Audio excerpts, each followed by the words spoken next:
From Advisory Board, we're bringing you a radio advisory. My name is Rachel Woods. You can call me Ray.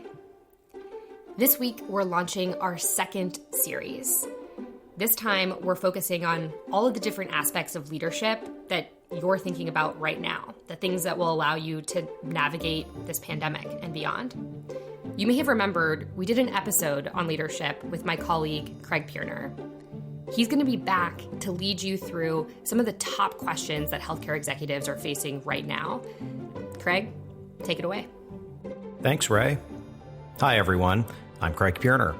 I lead the Advisory Board's talent development team, and I'll be your host for this radio advisory mini-series on leadership, where we'll engage in leadership education and dialogue. Our first few episodes will focus, no surprise here, on COVID-19 and some of the leadership attitudes and behaviors most critical right now. Today's topic, uncertainty.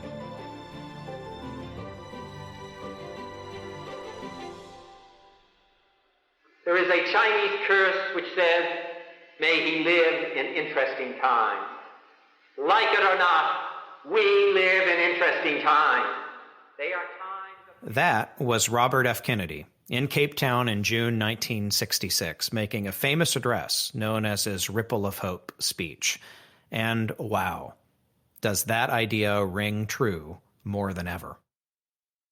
While volatility, complexity, and ambiguity have been used to describe the healthcare industry of the past few years, with COVID-19, the word we keep hearing to describe the situations healthcare leaders at all levels have found themselves navigating across the past few weeks is unprecedented. And it seems that the uncertainty of this moment may not flatten with the curve. The next few weeks, if not months, are bound to be full of situations with finances, the workforce, judgments about when to resume normal procedures that have no clear right answer. To say the least, it is an interesting time to lead in healthcare. So how do we navigate this? I'm joined today by two Advisory Board leadership development experts to engage in leadership education and a dialogue about that question. Combined, they have over 40 years working in and with hospitals and health systems.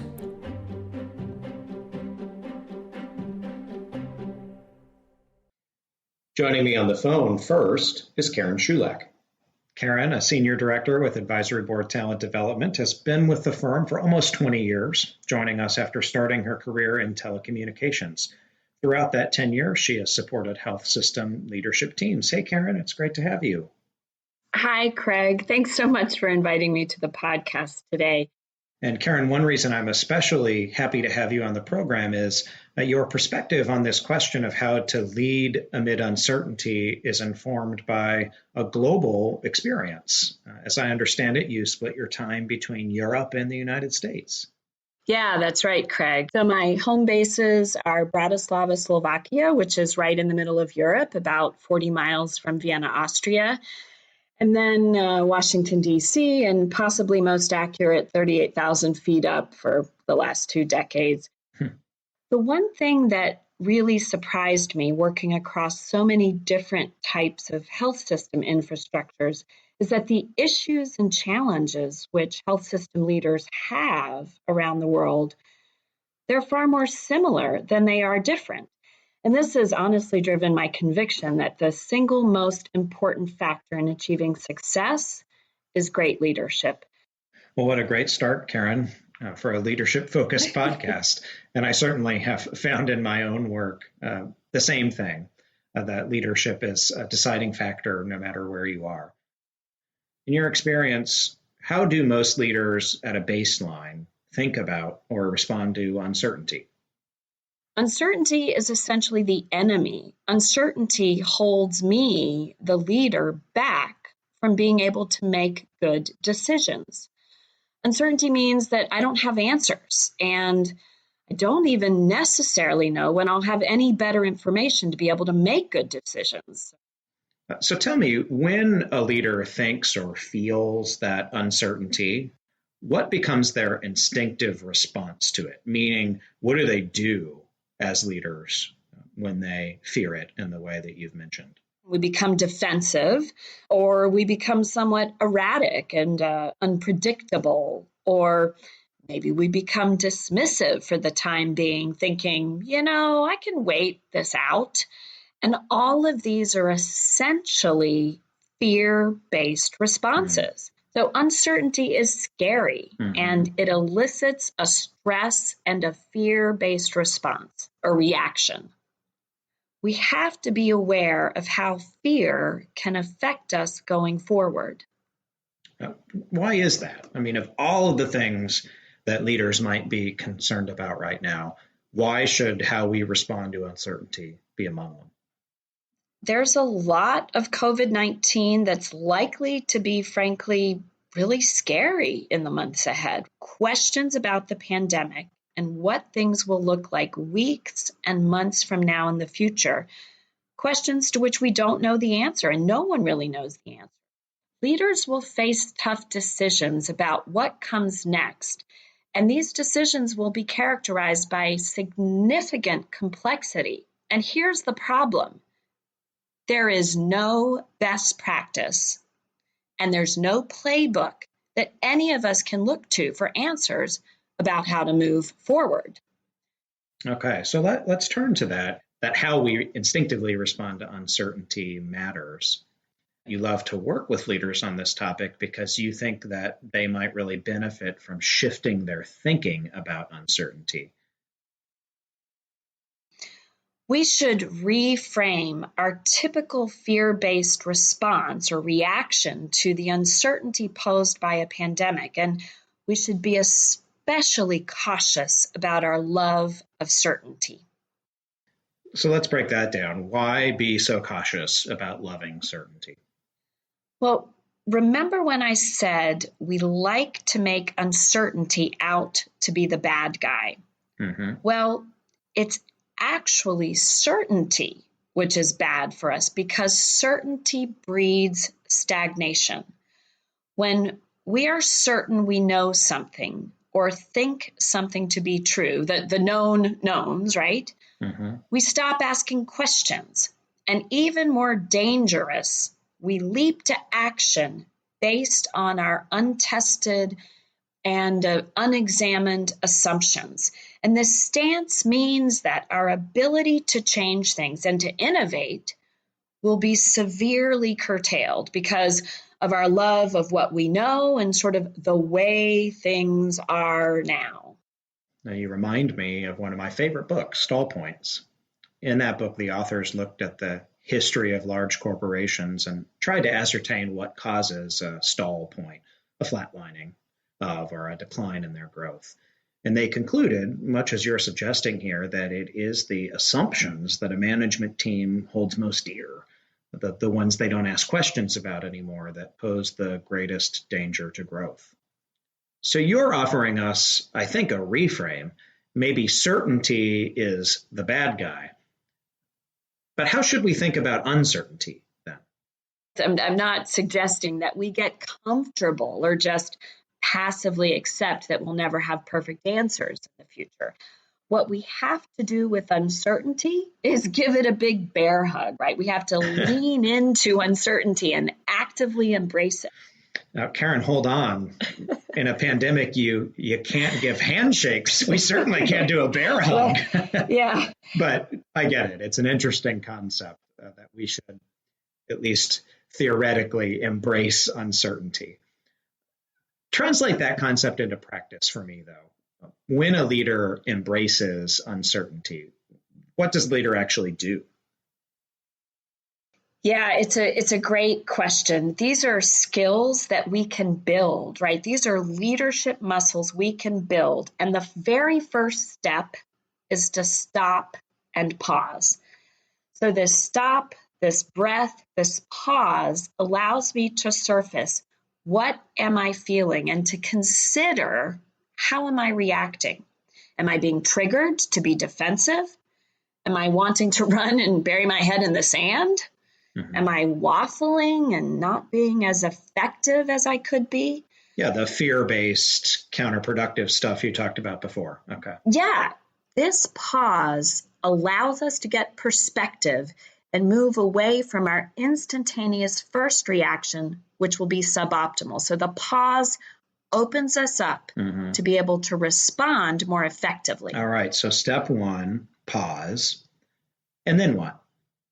Once we pause, we need to do three things, which are much easier with the prefrontal cortex re-engaged and thoughtful, strategic, and not emotional fear-based thinking. So first, we have to get curious. So ask questions and actively listen to the answers. Paraphrase and repeat back to be sure you've understood and uncovered all the complexity of the issue. So curiosity is the antidote to certainty. Ask questions and aim to learn.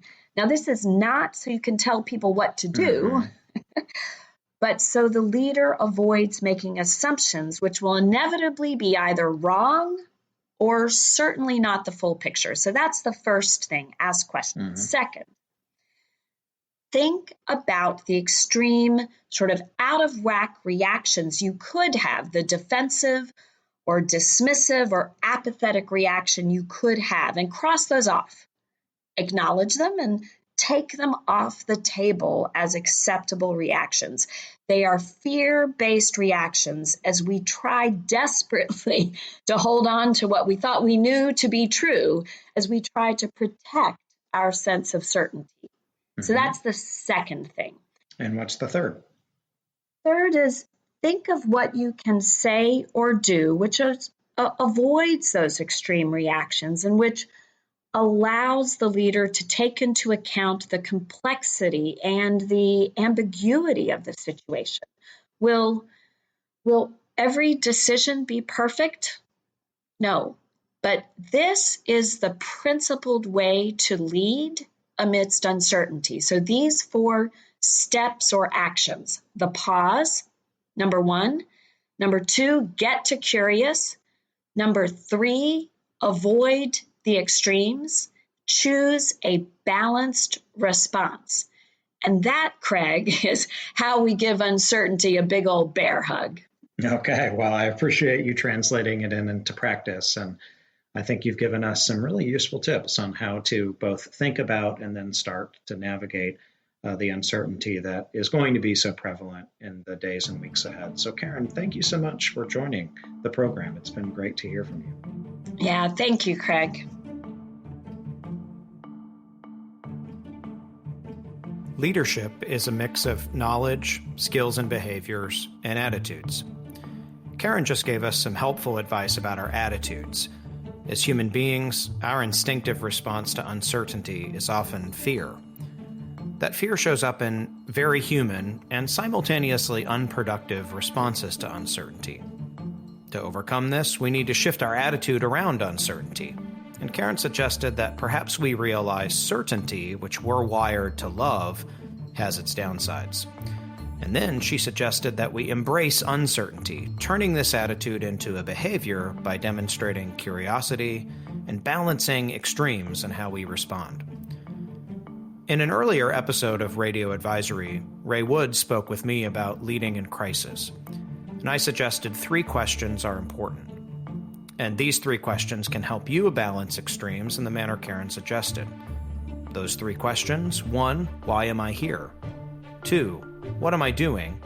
And 3, why am I doing it? Working your way through these questions is one way of getting curious and balancing extremes in the manner Karen suggested.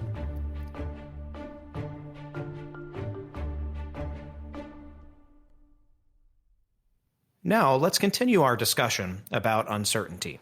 Meet someone who knows something about how to respond to uncertainty. Jim Veronesi, RN, another advisory board leadership development expert. Jim's been with the firm for 15 years, all of them focused on supporting nurses, physicians, and administrators on leadership issues. Prior to joining the advisory board, he had a long career in nursing, at the bedside, managing units, and in nursing administration. Hey, Jim, thanks so much for joining us. Good to be here with you, Craig. So, Jim, one of my favorite things to do is travel with you out to our advisory board members and swap stories over an airport beer. You remember those things? Airports? Yeah, I vaguely remember them, Craig. I'll tell you what, I never ever thought that I would miss sitting in the dreaded middle seat. And yet, here I am. Wow, as much as I miss traveling, Jim, I'm not sure I'm yet missing middle seats, but I'm sure glad to be with you virtually today. You know, one of the reasons I love our airport story swapping is because your stories, Jim, are fascinating. You have led through some major crises.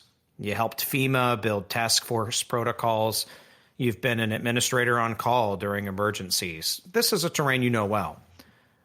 So I'm curious, among the uncertainties that you've navigated as a healthcare leader, is there one that stands out as having taught you the most? It's a great question, Craig. Thinking back some 20 odd years ago, I was a manager of a nursing unit during the largest hospital collapse in the nation, at least up until that point in time. In 1998, the parent of Allegheny General Hospital in Pittsburgh went from being a wealthy, well-funded, well-endowed kind of place to being $1.2 billion in debt and unable to pay the bills within well under a year time frame. So what was it like to be a leader during a crisis like that? It was chaos. I mean, from absolutely every conceivable angle.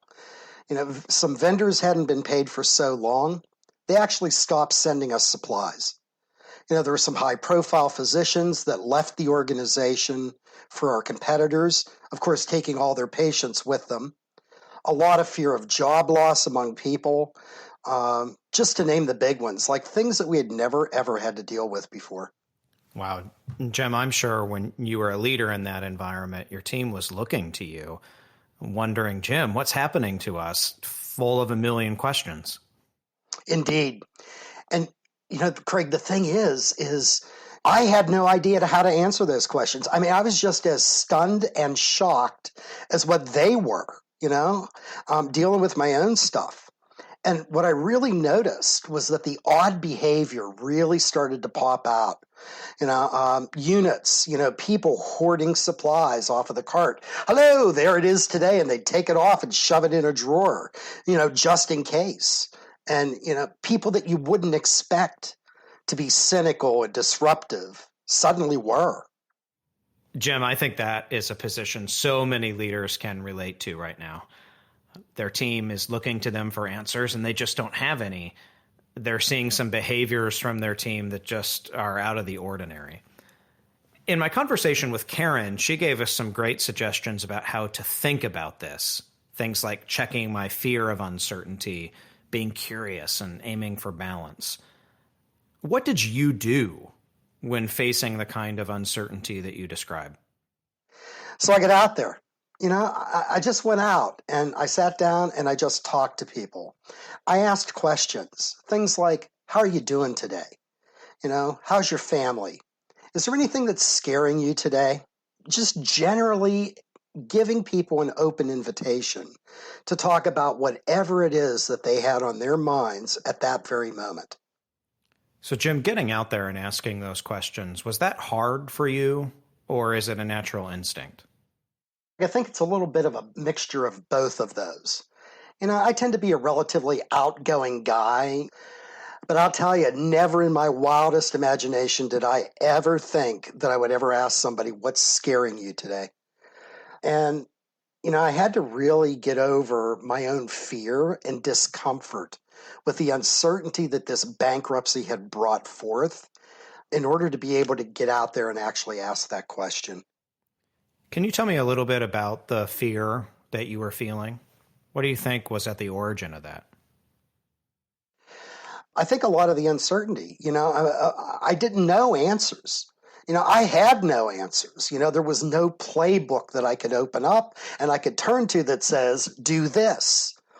And, I had thoughts of literally running away and hiding in my office so that I wouldn't have to face that fear. Mm-hmm. I was really afraid about what it is that I was going to hear. And I conjured up in my mind all kinds of things of what people would ask for that I just didn't have answers to. So let's stop there for a minute, because I think that's really interesting. In essence, you described something that Karen told us about, which is your first instinct was stay in my office, be fearful of this. And you overcame that instinct and you got out there.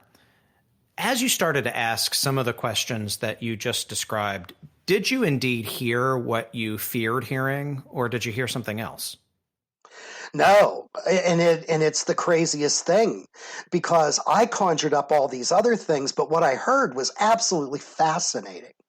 I started to hear things from people that were very different from what it is that I had assumed. What were some of the things that you heard that were really helpful to you, not only in showing care and concern for your team, but in actually helping you help them through the crisis?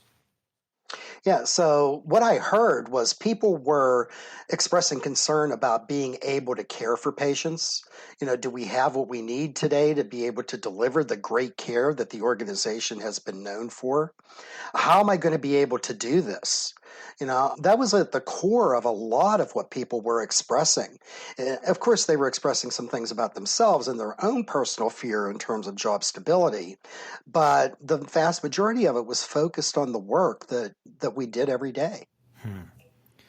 So, Jim, I'm really hearing that you say what you should do when facing uncertainty as a leader is get out there, be with your team, ask questions. And I'm also hearing that that has value in terms of showing care and concern for your team, but also value to your own decision making. So give us some practical tips for how to do that well. How do you get out there and ask questions in not only a way that demonstrates that you care about your people, but that surfaces the kind of information that helps you lead more effectively? Here's some tips, Craig. Do more listening than talking. Ask the question and let people respond. Have a set of questions, that go beyond how are you, or pat statements such as it's going to be okay. Really get at the emotion that is behind the behaviors, the stuff that you're seeing people do, or the things that are uncharacteristic that you hear them say. And then do that over and over and over and over again. Because what that gets you is it helps you to uncover the themes of what really is on people's minds, the things that you can actually have control over, the things that you can take action on and rally the team around. What good advice, Jim. Let's take that advice and think about this moment in time, COVID-19. I'm really taken with your suggestion that you should do more than ask general questions like, how are you? What are a couple of questions that you'd be asking if you were out leading in a hospital unit right now? I'd obviously be asking the obvious, Craig. I'd be asking, how are you doing today? How is your family? How are things, when you both inside and outside of work? But I'd also be asking them about not just the scary question, but I'd also be asking them about what are the barriers to you being able to do what it is that you need to do today?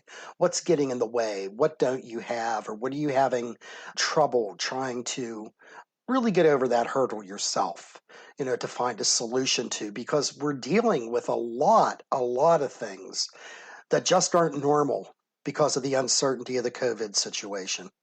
Mm-hmm. And as you said, then go do that over and over and over again. And over again, yeah. So let's change gears a little bit. I'm not going to ask you to say, Jim, reflecting back on your experience with the hospital bankruptcy, gosh, I'm glad I went through that. But you did cite it as one of the uncertainties that was the greatest learning experience for you as a leader. Why? What'd you learn from it? Yeah, I definitely wouldn't relive it again, but boy, I'll tell you, I felt so much during that moment in time. In one moment, I was feeling overwhelmed, another moment, underwhelmed, totally flabbergasted. And frankly, I didn't think I could do this, but when I really leaned into it and focused back on the purpose, that started to change because it helped us to uncover the things that we could actually have a little bit of control over in an environment that was just totally uncertain in many ways. And that allowed us to tap into our collective strength. Did you learn anything about yourself? You as a person, as a leader? Yeah, not to fear. You conjure up in your mind worse things than what it actually is or what it's going to be. And there's this natural tendency to hide behind it. But when you put it out on the surface, it actually helps people to deal with it better. And I learned really to a greater extent than I ever had before just how much my leadership in these and other moments really, truly do matter. Wow, what an important reminder. Our leadership matters. And that means in times like this, getting out there, getting curious, showing care, asking the kinds of questions that you suggested. Jim, I'm so thankful for your time and your insights. Thank you for joining us. And hey, I'll see you in that middle seat soon, I hope, okay? Absolutely, Craig. Thanks for having me.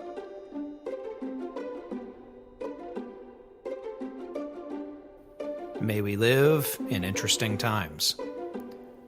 If anything, I hope you've realized, if you are worried about uncertainty and how to navigate it, know that lots of others are too. You are not alone. I also hope you've heard today how much your leadership matters. And I think we've learned that leadership in this moment requires both the right attitude, for example, the point about shifting how you think about uncertainty, and the right behaviors, for example, getting out there and asking questions with your team. We want to hear from you. What did today's episode stir up for you? Send us your questions, send us your feedback. You can reach us at podcasts@advisory.com. That's podcasts with an S. And I hope that you'll join us for the next edition of our Radio Advisory mini-series on leadership. Our topic next time, emotional resilience. Just sign up for the Radio Advisory podcast feed on iTunes, Google Podcasts, or Spotify. Thank you for joining us today. We'll be living with this uncertainty for a while, but we'll do it together.